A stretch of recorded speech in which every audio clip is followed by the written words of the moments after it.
a bit crazy, doesn't it?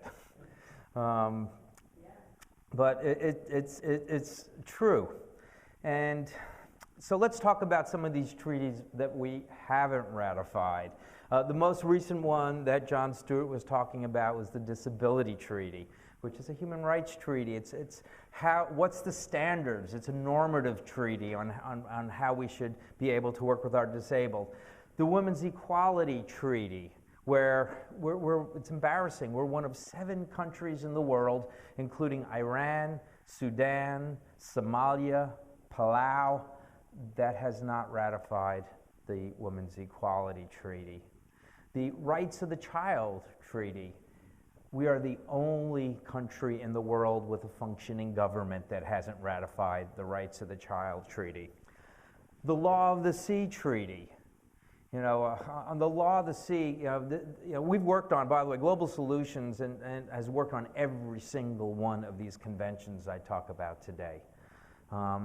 Here we had the oddest, on the Law of the Sea, the oddest bedfellow coalition that you probably could ever think of, with the American Petroleum Institute working hand in hand with the World Wildlife Fund, and the U.S. Chamber of Commerce singing Kumbaya with the Friends Committee on National Legislation, and the Joint Chiefs of Staff working with companies like Verizon. It's broad, and still we haven't been able to get this through. And so I could go on these as to what we haven't been able to do, but it's really just, it's hurting our economy, it's hurting our security, and it's hurting our global leadership at a time where we really do need leadership backed up by democratic values that we in this room believe in. So why is this? Well, as I mentioned, we have been part of working on and leading on many of these different treaties that we mentioned. And one of the things we have done is we have brought together a treaty working group. It is basically the heads, the principals of each one of the coalitions that we've gotten together into a room, and we said, okay, well, what are the lessons learned? What do we all have in common in terms of how this doesn't work? And what are the best practices? How do we go ahead moving forward together? And what's some of the messaging that we could use together? So let me first talk about some of the lessons learned that we have really understood. And by the way, there's copies of a report. It's an executive summary of a report from that treaty working group that, Tom, are they on table or are they over there? They're over there on that table there. You can get them, which really lays this out in more detail.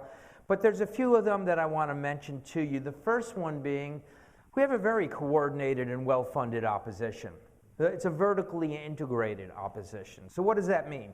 We have advocacy groups, like, for example, the National Rifle Association, the Homeschoolers Defense Fund, the John Birchers, advocacy groups coordinating, working with think tanks, like the Heritage Foundation, who also coordinate and work with media outlets, like Fox News, and have Hill allies, like, some of the senators you saw on the Jon Stewart piece, that they work together, they develop a message, they work hard on that message, and they have an echo chamber, and they bounce it around, and so people hear that message coming from so many different directions that they really try to bend and warp reality with that. That's one problem that we have. Another is, we're siloed, and you know what? They're not. We really, as civil society, we tend to break up. And the women's organizations work a lot on CEDAW, as well as some of the human rights organizations. On the disability treaty, you have veterans groups and disability organizations that work on that. Same thing, arms control groups and peace and justice groups work on, the Arms Trade Treaty and the Comprehensive Test Ban Treaty, and so on. I can go through the list. Our opponents, they don't care if it's human rights or arms control or climate. They really don't care. If it has the word UN in it, they don't like it. If it's multilateral, they're going to work against it. So although together we're more powerful than they are, we're a lot less coordinated. So one of the things we're trying to work on is how do we break through some of those silos. Also, they have a very tried and true tactic. It's I was at a meeting at the American Enterprise Institute. We were working on the Law of the Sea Treaty. And one of the lieutenants of the opposition stood up and said, I really appreciated him being this honest. The Senate won't pass a controversial treaty, therefore our job is to make this treaty as controversial as possible. And that has been their tactic. So it's a gross, deliberate distortion of the truth, by the way, which is the definition of a big lie. And so on the Women's Equality Treaty, it's too pro-abortion. The International Criminal Court Treaty, it's a kangaroo court out to get U.S. service members. The Rights of the Child Treaty, it's going to allow kids to sue their parents. The Law of the Sea will be an unfair UN tax on Americans. The Arms Trade Treaty, the UN's going to come and take your gun away. Okay? And you know what? There ain't a lick of truth in any one of those things. But they have generated so much constituent communications because of this tactic that they can win. I was in the office of a senator. We were working on bringing the Law of the Sea Treaty around. This senator had voted for the treaty on the Senate Foreign Relations Committee. And I was checking in with him, Senator, you voted for this before, can you vote for it again? He said, well, I don't see why not. We haven't changed the treaty any. And his chief of staff taps him on the shoulder and says, Senator, we're getting letters about 1,000 to 1 against that treaty right now. And without blinking an eye, he turns to me and says, you have to fix that before I can vote for this. So this constituent communications and the intensity of those communications really makes a difference. So they're going beyond just this constituent communication, they're broadening the front, okay? And so one of the things that is happening right now is Senator Bob Corker.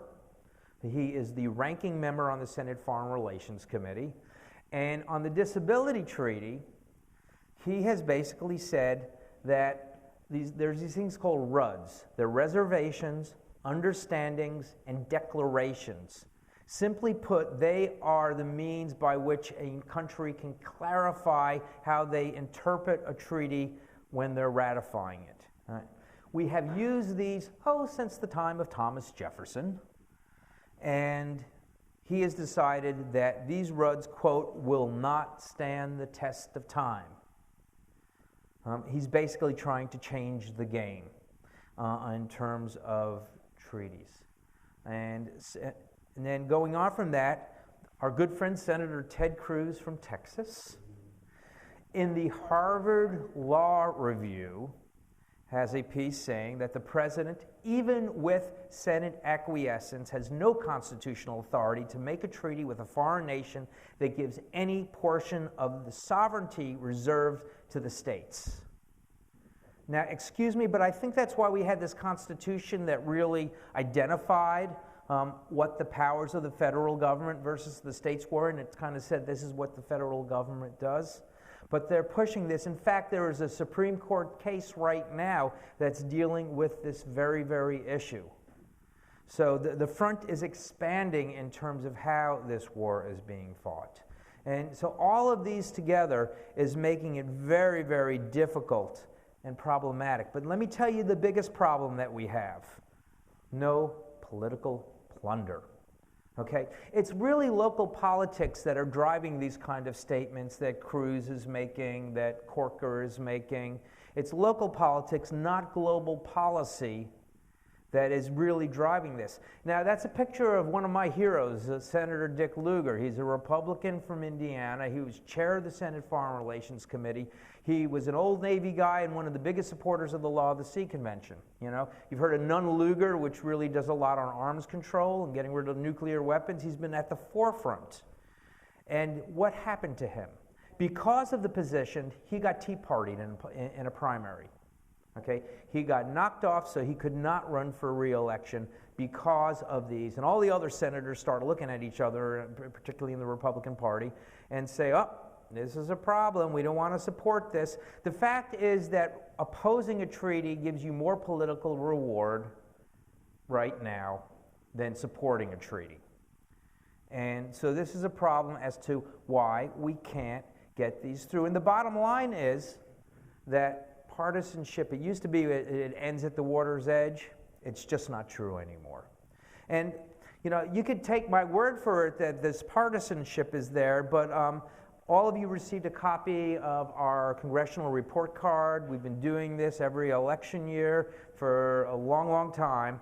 And you know, we go through a lot of different global issues, from climate change to human rights to development and we really look on how does Congress vote on these.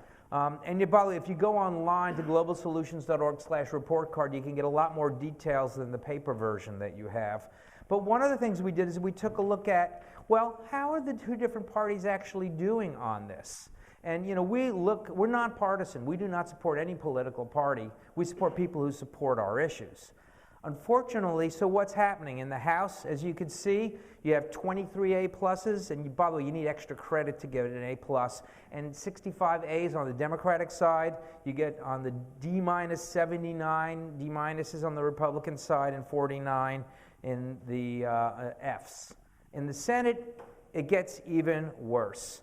Okay, you have 35 Democrats with A plus or A's. You get 39 Republicans with D minus or F's. This spread in terms of how members are voting on these issues is just, it's wrong. And we really need to find a way to bring parties back together again on these different international issues. But it's not just this past year. We went and looked back over the last decade. And as you can see from this chart up here, over the last decade, there has been a consistent split between the two parties on how they vote on these global issues in the House and in the Senate. And it's consistent. And it's this huge spread over here that is really creating part of these problems. And so we need to kind of take a step back and say, okay, how could we change this dynamic? How do we change this situation around from where it is to where we would like it to be? How do we stop the war?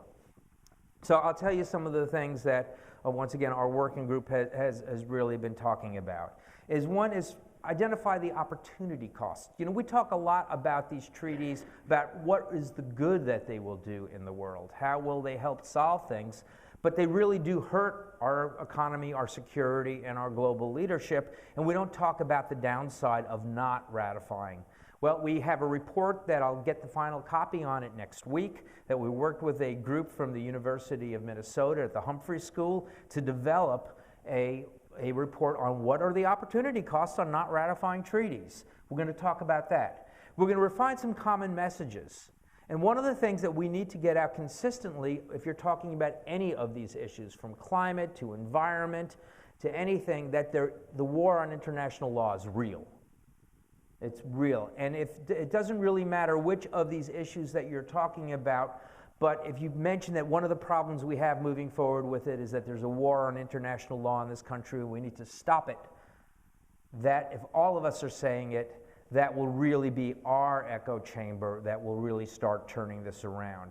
We will educate and engage Americans. You know, we really need to really spread the education on this, so we're going to have videos, op-eds, interactive contests, and quizzes to really educate Americans on the core value of multilateral treaties that are awaiting ratification. So we're going to do a lot more education on this. We're going to have state coordinators in some targeted states where we really need to bring together civil society to be able to speak much more together and across these silos. And putting on my political hat for a minute, because we are an organization that has a political action committee, we're going to support senators who really actively speak out against the war on international law. Not only vote the right way, but speak out and really get the messages out. And we're going to we must make senators who spread these lies, who distort the truth, pay a political price. You know, if we can knock off 1 or 2% off a re-elect off a sitting incumbent on one of these issues, it will make a big difference. I was sitting in a meeting room with then Senator Kerry, and we were talking about Law of the Sea. And he talked about how back in the early 70s, what got the environmental movement going was the Dirty Dozen, right? They were able to knock off some sitting members of Congress on environmental issues, and as a result of that, passed the Clean Air Act, the Clean Water Act, create the environment, the EPA.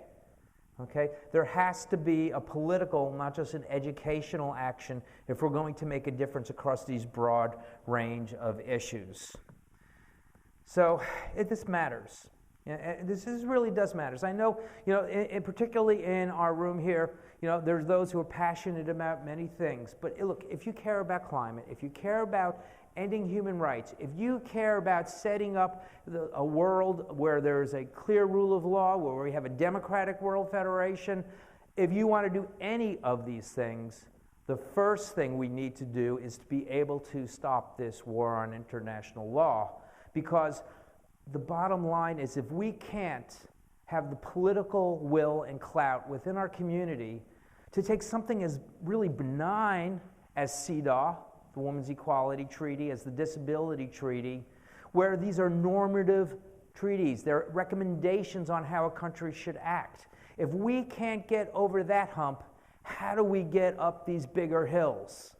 If we don't have enough political clout to be able to do something that most of the rest of the world think is reasonable, and we actually helped create, how do we really get past the huge challenges of our time?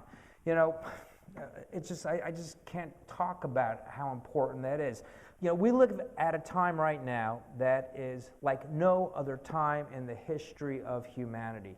I want you to just think about this.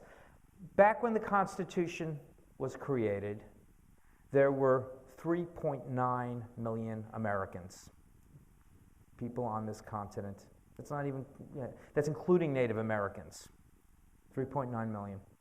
And we're up to 80 million now? There was about less than 1 billion people in the world. We didn't get to 1 billion people until around the 1830s. And we're at 7 billion now.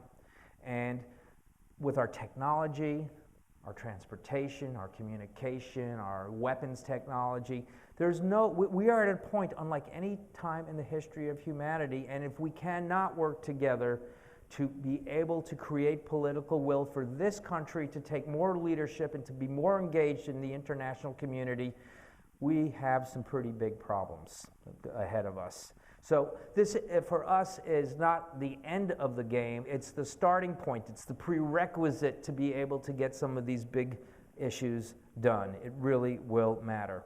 And so what can you do about this?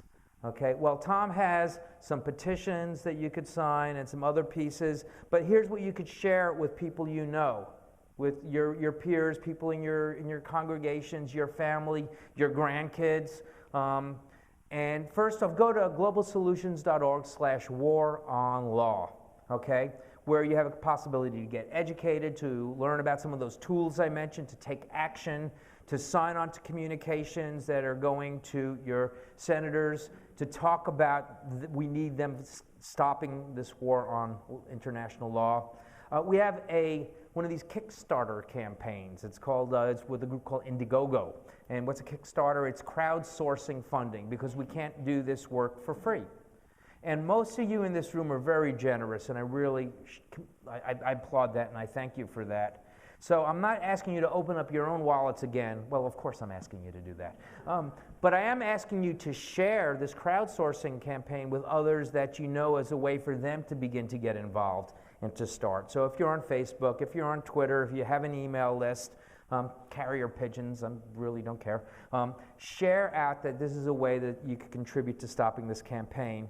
As one thing you can do. And then the next thing that you can do is you could come to the Raise Your Global Voice Conference in Washington, D.C. on June 19 and 20. You go to globalsolutions.org/conference, and all the information is there, where we're really going to work together and really build a stronger voice amongst ourselves on how we organize around this, how we work together around this. There'll be a lobby day where you'll get to go and talk to your senators, staff, and your representatives, and there'll be a programmatic day where we'll really work on educating each other on best practices.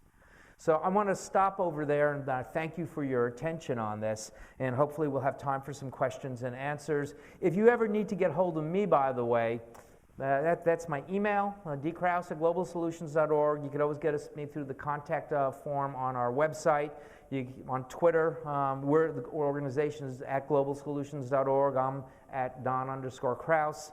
On Facebook, on YouTube, that's how you find us, and this is how we find each other today. So I'll stop right there, and I look forward to your questions.